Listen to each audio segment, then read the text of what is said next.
मदीने पाक जूं ज़ियारतूं। अल्हम्दुलिल्लाहि रब्बिल आलमीन वस्सलातु वस्सलामु अला ख़ातमिन नबिय्यीन अम्मा बअद फ़अऊज़ु बिल्लाहि मिनश शैतानिर रजीम बिस्मिल्लाहिर रहमानिर रहीम। मदीने पाक जूं ज़ियारतूं। दुआए अत्तार, या अल्लाह पाक जेको बि मुकम्मल रिसालो मदीने पाक जूं ज़ियारतूं पढ़ी या ॿुधी वठे उनखे हज ऐं उम्रे जी सआदत अता फ़रमाए ऐं उनखे वालिदैन ऐं ख़ानदान समेत बेहिसाब जन्नतुल फ़िरदौस में दाख़िला नसीब फ़रमाए। आमीन बेजाह ख़ातमिन नबिय्यीन सल्लल्लाहु अलैहि वसल्लम। दुरूद शरीफ जी फ़ज़ीलत। फ़रमाने आख़िरी नबी सल्लल्लाहु अलैहि वसल्लम जेको मूं ते हिकु ॾींहं में 1000 दफ़ा दुरूद पाक पढ़ंदो त उहो उन वक़्त ताईं न मरंदो जेसिताईं जन्नत में पंहिंजी जाइ न ॾिसी वठे। सल्लु अलल हबीब सल्लल्लाहु अलैहि मुहम्मद। मदीने शरीफ़ जूं फ़ज़ीलतूं। अल्हम्दुलिल्लाह, मदीने शरीफ़ जो तज़किरो आशिक़ाने रसूल जे दिलुनि लाइ राहत जो सबबु आहे। मदीने जा आशिक़ इन जी जुदाईअ में तड़पंदा ऐं ज़ियारत जा बेहद मुश्ताक़ रहंदा आहिनि। दुनिया जे मुख़्तलिफ़ ज़बानुनि में जेतिरा क़सीदा मदीने मुनव्वरा जे हिजरो फ़िराक़ ऐं उन जे दीदार जी तमन्ना में पढ़िया विया या पढ़िया वेंदा आहिनि, ओतिरा दुनिया जे कंहिं ॿिए शहर या इलाइक़े जे लाइ न पढ़िया विया न पढ़िया वेंदा आहिनि। ऐं जंहिंखे हिकु दफ़ो बि मदीने जो दीदार थी वेंदो आहे उहो पंहिंजो पाण खे ख़ुशनसीब सम्झंदो आहे ऐं मदीने में गुज़ारियल हसीन घड़ियुनि खे हमेशह जे लाइ यादगार सम्झंदो आहे। कंहिं आशिक़ रसूल छा ख़ूब चयो आहे, वही साअतें थी सुरूर की, वही दिन थे हासिल ज़िंदगी, बहुज़ूर शाफ़िए उम्मतां मेरी जिन दोनों तलबी रही। मदीने शरीफ़ जी ज़ियारतुनि जी तफ़सील खां पहिरियां दियारे हबीब जूं कुझु फ़ज़ीलतूं मुलाज़ा फ़रमायो त जीअं दिलि में मदीने जी महबत ऐं शौक़ अञा वधीक पैदा थिए। क़ुरान पाक में ज़िक्र मदीना। क़ुरान शरीफ़ जे केतिरनि जॻहियुनि ते ज़िक्र मदीना कयो वियो आहे। मसलन सीपारो 28 सूरतुल मुनाफ़िक़ून आयत नंबर 8 में आहे, बिस्मिल्लाहिर्रहमानिर्रहीम, यक़ूलून लइन रजअना इलल मदीनति लयुख़रिजन्नल अअज़्ज़ु मिनहल अज़ल वलिल्लाहिल इज़्ज़तु वलिरसूलिही वलिलमुअ्मिनीन वलाकिन्नल मुनाफ़िक़ीन ला यअलमून। तर्जुमो कंज़ुल ईमान। चवनि था, जेकॾहिं असां मदीने वरी मोटी वियासीं त ज़रूरु जेको वॾी इज़त वारो आहे उहो उतां कढी छॾींदो, निहायत ज़िल्लत वारे खे। ऐं इज़त त अल्लाह ऐं उन जे रसूल ऐं मुसलमाननि जे वास्ते ई आहे, मगर मुनाफ़िक़नि खे ख़बर न आहे।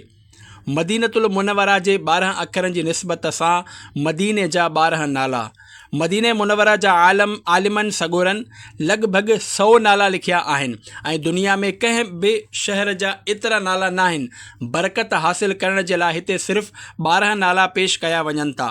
1 मदीना, 2 मदीनतुर रसूल, 3 तय्यबा, 4 दारुल अबरार, 5 तौबा, 6 मुबारक, 7 नाजिया, 8 आसिमा, 9 शाफिया, 10 हसना, 11 जज़ीरतुल अरब, 12 सैयदतुल बुलदान। नाम मदीना ले दिया चलने लगी नसीमे खुल्द, सोजिशे गम को हमने भी कैसी हवा बताई क्यों। मदीने शरीफ़ में मरण जी फ़ज़ीलत। ॿिन्ही जहान जे ताजवर सुल्तान बहरो बर सल्लल्लाहु अलैहि वसल्लम जो फ़रमाने आली शान आहे, तव्हां मां जेको मदीने में मरण जी इस्तिताअत रखंदो हुजे त उहो मदीने में ई मरे, छो त जेको मदीने में मरंदो मां उन जी शफ़ाअत कंदुसि ऐं उन जे हक़ में गवाही ॾींदुसि। शौबुल ईमान जिल्द 3 सफ़ो 497, हदीस 1482। ज़मीन थोड़ी सी दे दे बहरे मदफन अपने कूचे में, लगा दे मेरे प्यारे मेरी मिट्टी भी ठिकाने से। सल्लु अलल हबीब सल्लल्लाहु अलैहि मुहम्मद। दज्जाल मदीने पाक में दाख़िल न थी सघंदो। अल्लाह पाक जे प्यारे प्यारे आख़िरी नबी मुहम्मद अरबी सल्लल्लाहु अलैहि वसल्लम जिन जो इरशाद आहे तर्जुमो मदीने में दाख़िल थियण जी सभिनी रस्तनि ते फ़रिश्ता मुक़ररु आहिनि, इन करे इन में ताउन ऐं दज्जाल दाख़िल न थींदा। सही बुख़ारी जिल्द 1 सफ़ो 619 हदीस 1880। मदीनतुल मुनव्वरा हर आफ़त खां महफूज़ नबी मुकर्रम नूर मुजस्सम सल्लल्लाहु अलैहि वसल्लम जो फ़रमाने मुअज़्ज़म आहे। उन पाक ज़ात जो कसम जंहिंजे क़ब्ज़े क़ुदरत में मुंहिंजी जान आहे, मदीने जे हर वादी ऐं हर रस्ते ते 2 मलाइक मुक़ररु आहिनि जेके उन जी हिफ़ाज़त करे रहिया आहिनि। मुस्लिम सफ़ो 714 हदीस 1374। इमाम नववी रहमतुल्लाह अलैह फ़रमाइनि था, हिन रिवायत में मदीने पाक जे फ़ज़ीलत जो बयानु आहे ऐं ताजदारे रिसालत सल्लल्लाहु अलैहि वसल्लम जे ज़माने में उन जी हिफ़ाज़त कई वेंदी हुई ऐं केतिरा ई फ़रिश्ता हिफ़ाज़त कंदा हुआ ऐं इन्हनि सभिनी वादियुनि खे सरकार मदीना सल्लल्लाहु अलैहि वसल्लम जी इज़्ज़त अफ़ज़ाई जे लाइ घेरे में वठी रखियो आहे। शरह सही मुस्लिम लिन नववी जिल्द 5 जुज़ 9 सफ़ो 148। मलाइक लगाते हैं आँखों में अपनी शब रोज़ खाके मज़ारे मदीना सल्लु अलल हबीब सल्लल्लाहु अलैहि मुहम्मद। मदीने जा ताज़ा मेवा हज़रत अबू हुरैरा रज़ियल्लाहु अन्हु खां मरवी आहे त माण्हू जंहिं मौसम में पहिरियों मेवो ॾिसंदा हुआ त उनखे हुज़ूर पाक सल्लल्लाहु अलैहि वसल्लम जी ख़िदमत सरापा रहमत में खणी ईंदा हुआ। सरकार मदीना सल्लल्लाहु अलैहि वसल्लम उनखे वठी ईअं दुआ कंदा हुआ, इलाही तूं असांजे लाइ असांजे मेवनि में बरकत अता फ़रमाए ऐं असांजे लाइ असांजे मदीने में बरकत अता फ़रमाए ऐं असांजी साह ऐं मुद उहे तौर करण जो जा पैमाना आहिनि में बरकत अता फ़रमाए। या अल्लाह पाक, बेशक इब्राहीम तुंहिंजा बाना तुंहिंजा ख़लील ऐं तुंहिंजा नबी आहिनि ऐं बेशक मां तुंहिंजो बानो ऐं तुंहिंजो नबी आहियां। उन्हनि मके जे लाइ तोखां दुआ घुरी ऐं आऊं मदीने जे लाइ तोखां दुआ घुरां थो। अहिड़ी दुआ जेका उन्हनि मके जे लाइ कई ऐं उन जेतिरी ॿी याने मदीने जूं बरकतूं मके खां ॿीणियूं थियनि, पोइ जेको नंढो ॿारु साम्हूं हूंदो हो उनखे सॾु करे उहो मेवो उनखे अता फ़रमाईंदा हुआ। मुस्लिम सफ़ो 713 हदीस 1373। हाथ उठाकर एक टुकड़ा एक करीम हैं सखी के माल में हक़दार हम सल्लु अलल हबीब सल्लल्लाहु अलैहि मुहम्मद। मदीनो माण्हुनि खे पाक साफ़ कंदो। मदीने जे सुल्तान रहमत आलमियान सल्लल्लाहु अलैहि वसल्लम जो फ़रमाने दिल पसंद आहे, मूंखे हिकु अहिड़ी वसंदी ॾांहुं हिजरत जो हुकुम थियो जेका सभिनी वसंदियुनि खे खाई वेंदी याने सभिनी ते ग़ालिब ईंदी। माण्हू उनखे यसरब चवंदा आहिनि ऐं उहा मदीनो आहे। उहा वसंदी माण्हुनि खे ईअं पाक ऐं साफ़ कंदी जीअं खोरो भठी लोह जे कट खे। सही बुख़ारी हदीस 1871 जिल्द 1 सफ़ो 617। मदीने खे यसरब चवणु गुनाह आहे। प्यारा इस्लामी भाइरो, इन रिवायत में मदीने मुनव्वरा खे यसरब चवण खां मना कयो वियो आहे। फतावा रज़विया जिल्द 21 सफ़े 116 ते आहे, मदीना तय्यबा खे यसरब चवणु नाजाइज़, मना ऐं गुनाह आहे ऐं चवण वारो गुनाहगार रसूलुल्लाह सल्लल्लाहु अलैहि वसल्लम फ़रमाइनि था, जेको मदीने खे यसरब चवे त उन ते तौबह वाजिब आहे। मदीनो ताबा आहे, मदीनो ताबा आहे। अल्लामा मनावी तहसीर शरह जामिउ सग़ीर में फ़रमाइनि था, इन हदीस मां ख़बर पई त मदीने तय्यबा जो यसरब नालो पुकारणु हराम आहे, जो यसरब चवण ते तौबह जो हुकुम फ़रमायो वियो ऐं तौबह गुनाह खां पोइ थींदी आहे। फतावा रज़विया जिल्द 21 सफ़ो 116। यसरब चवणु छो मना आहे? फतावा रज़विया जिल्द 21 सफ़ो 119 ते आहे। हज़रत अल्लामा शेख अब्दुल हक मुहद्दिस देहलवी रहमतुल्लाह अलैह अश्शिअतुल लम्आत शरहुल मिशकात में फ़रमाइनि था त रसूल अकरम सल्लल्लाहु अलैहि वसल्लम जिन उते माण्हुनि जी रहणी कहणी ऐं माण्हुनि जे जमा थियण ऐं उन शहर सां महबत जे करे उन जो नालो मदीनो रखियो ऐं आका सल्लल्लाहु अलैहि वसल्लम जिन उन खे यसरब चवण खां मना फ़रमायो, इन करे जो उहो जहालत वारे ज़माने जो नालो आहे या इन करे जो उहो सरब मां निकितो आहे जंहिंजी माना तबाही ऐं फ़साद आहे। ऐं तसरीब जी माना दड़का ऐं मलामत करणु आहे, या उन जे करे जो यसरब कंहिं बुत या कंहिं जाबिर ऐं सरकश माण्हूअ जो नालो हो। इमाम बुखारी रहमतुल्लाह अलैह पंहिंजे तारीख़ में हिकु हदीस आंदी आहे त को बि हिकु भेरो यसरब चवे त उन खे कफ़ारे तौरु 10 भेरा मदीनो चवणु घुरिजे। क़ुरान मजीद में जेको या अहल यसरिब याने ए यसरब वारो आयो आहे, उहो दरअसल मुनाफ़िक़नि जो कौल आहे। इन करे जो उहे यसरब चई करे मदीने मुनवरा जी तौहीन जो इरादो रखंदा हुआ। हिकु ॿी रिवायत में आहे त यसरब चवण वारो अल्लाह ताला खां इस्तिग़फ़ार याने तौबह करे ऐं मुआफ़ी घुरे, ऐं किन फरमायो त मदीनतुल मुनवरा जे हिक खे जेको यसरब चवे त उनखे सज़ा ॾियणु घुरिजे। हैरत जी ॻाल्हि आहे त कुझु वॾनि माण्हुनि जे ज़बान मां शाइर में लफ़्ज़ यसरब निकितो आहे, ऐं अल्लाह पाक खे ख़ूब मालूम आहे अज़मत ऐं शान वारे जो इल्मु बिल्कुलु पुख्तो हर तरह सां मुकम्मल आहे।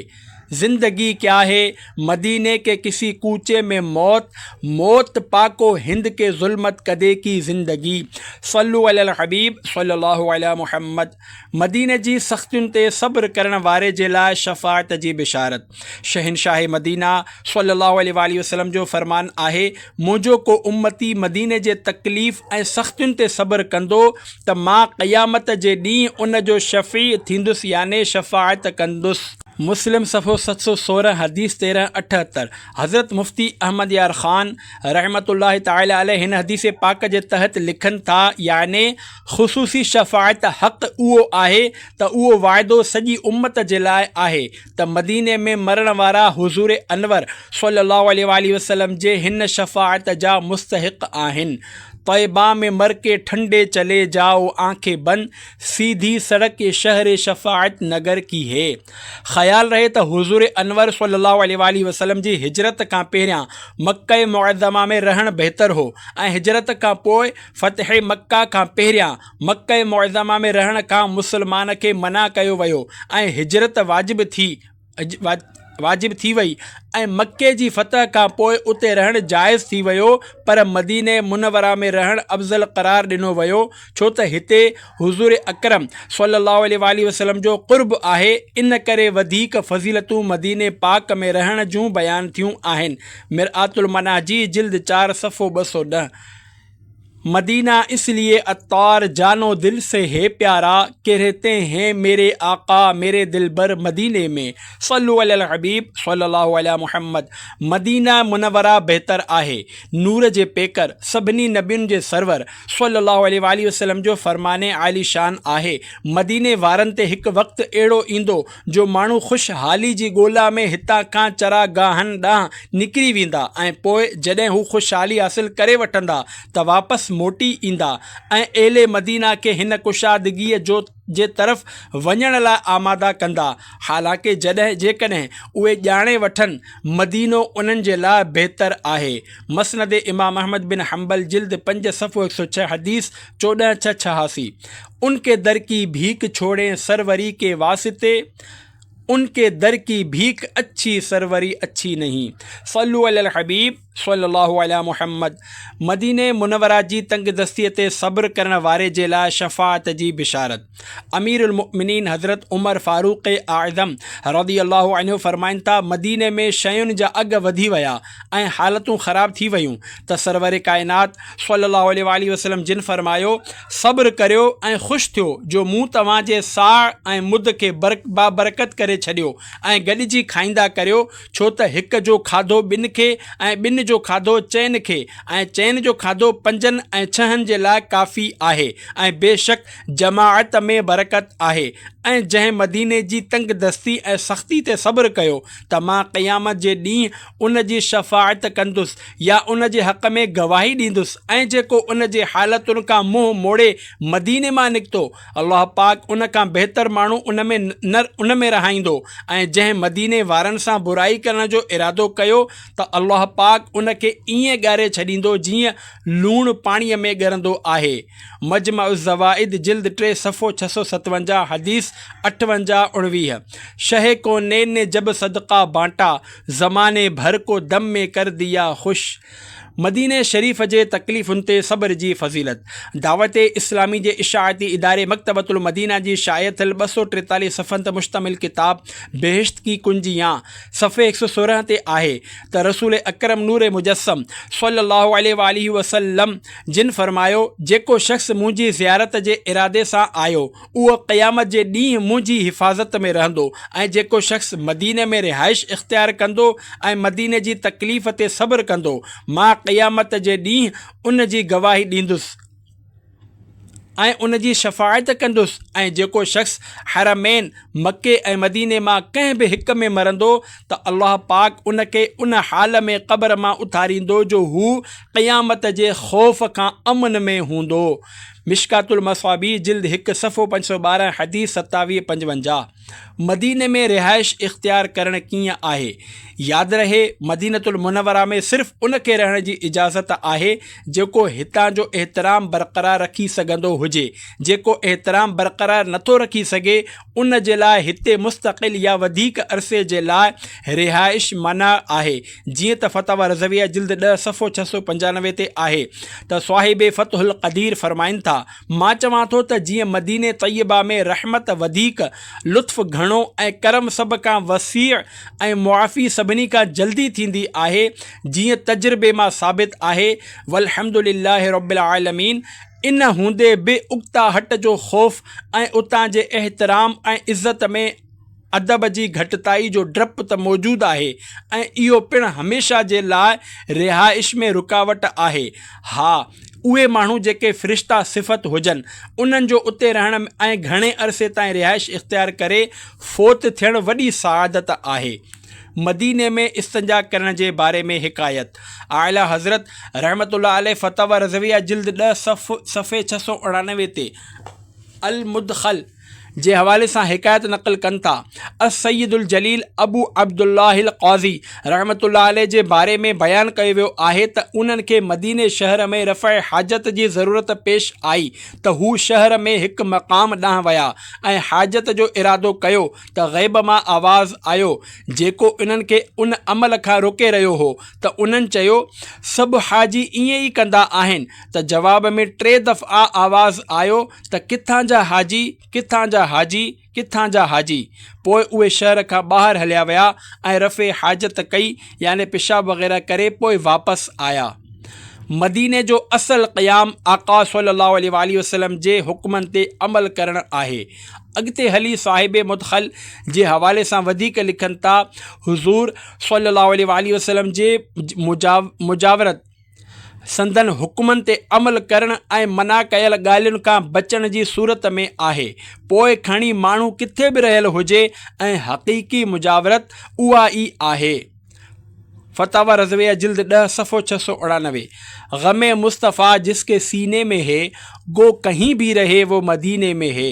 सल्लु अलल हबीब सल्लल्लाहु अलैहि मुहम्मद। मदीनो शरीफ़ प्यारो आहे जे 17 अखरनि जी निस्बत सां मदीने शरीफ़ जूं 17 ख़ूबियूं। हूअं त मदीने पाक जूं बेशुमार ख़ूबियूं आहिनि, पर बरकत जे लाइ हिते रुगो 17 बयानु कजनि थियूं।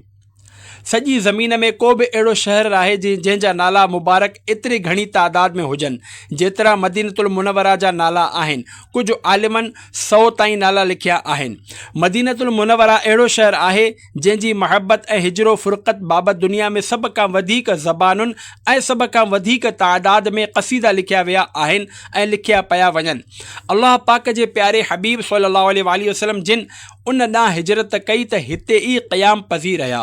अल्लाह पाक उन जो नालो ताबा रखियो।